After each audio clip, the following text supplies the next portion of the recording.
শোধ বুঝি এভাবেই নিতে হয়। প্রথম দুই ডেলিভারিতে রিশাদের বলে 6 রান নেন ইংলিশ ব্যাটার জেমস ভিন্স। তবে এরপর টাইগার লেগির বলে বোকা বনে যান ডানহাতি ব্যাটার।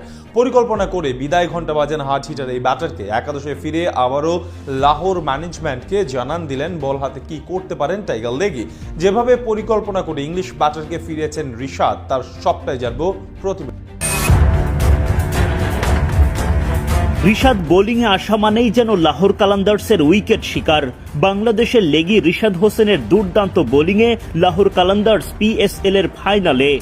এক প্রান্ত থেকে সাকিব, আরেক প্রান্ত থেকে বোলিং করে গেলেন রিশাদ। যদিও লেগ স্পিনার রিশাদের সাফল্যের পাল্লাই ভারী। সালমান আঘা, শাদাব খান, জিমি নিশামদের মতো ব্যাটারদের ফিরিয়ে লাহোরকে ফাইনালে তোলার অন্যতম নায়ক রিশাদ। অধিনায়ক শাহিন শাহ আফ্রিদি তো এই টাইগার লেগ স্পিনারের জাদুতে মুগ্ধ।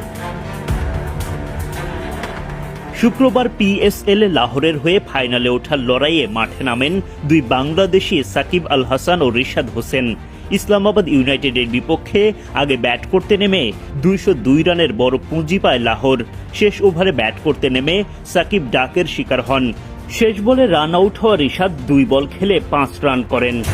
এরপর ফিল্ডিংয়ে নামলে ইনিংসের সপ্তম ওভারে প্রথমবারের মতো বোলিংয়ে আনা হয় সাকিবকে। একটা বাউন্ডারি হজম করে তিনি খরচ করেন 9 রান। পরের ওভারে আরেক বাংলাদেশের রিশাদ হোসেন আসেন বোলিংয়ে। একটা করে ছক্কা-চার হজমে রিশাদের খরচা 14 রান।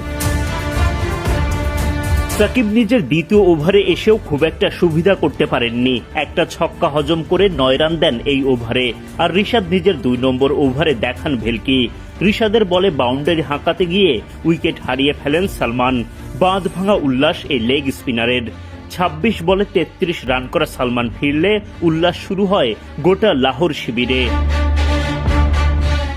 ব্যক্তিগত 3 নম্বর ওভারে এসে ফের বোলিং জাদু দেখান রিশাদ হোসেন। মারকুটে ব্যাটিং করতে থাকা শাদাব খানকে ফেরান ওভারের দ্বিতীয় বলেই। 14 বলে 26 রান করা শাদাব ফিরে যান। অধিনায়ক শাহিনের বাহবা পান রিশাদ। পঞ্চম বলে নিজেই দারুণ একটা ক্যাচ নিয়ে জিমি নিশামকে ফেরান রিশাদ। ওভারে জোড়া উইকেট তুলে লাহোরের জন্য জয়ের পথ সুগম করেন এই বাংলাদেশি লেগ স্পিনার। শেষ পর্যন্ত ইসলামাবাদ ইউনাইটেডকে পরাস্ত করে জয় তুলে নেয় সাকিব রিশাদদের লাহোর। রবিবার তারা ফাইনালে মুখোমুখি হবে কোয়েটা গ্ল্যাডিয়েটর্সের। এরপর ফিল্ডিংয়ে নামলে ইনিংসের সপ্তম ওভারে প্রথমবারের মতো বোলিংয়ে আনা হয় সাকিবকে। একটা বাউন্ডারি হজম করে তিনি খরচ করেন 9 রান। পরের ওভারে আরেক বাংলাদেশের রিশাদ হোসেন আসেন বোলিংয়ে। একটা করে ছক্কা-চার হজমে রিশাদের খরচা 14 রান। সাকিব নিজের দ্বিতীয় ওভারে এসেও খুব একটা সুবিধা করতে পারেননি। একটা ছক্কা হজম করে 9 রান দেন এই ওভারে। আর রিশাদ নিজের 2 নম্বর ওভারে দেখান ভেলকি। রিশাদের বলে বাউন্ডারি হাঁকাতে গিয়ে উইকেট হারিয়ে ফেলেন সালমান। বাঁধ ভাঙা উল্লাস এই লেগ স্পিনারের।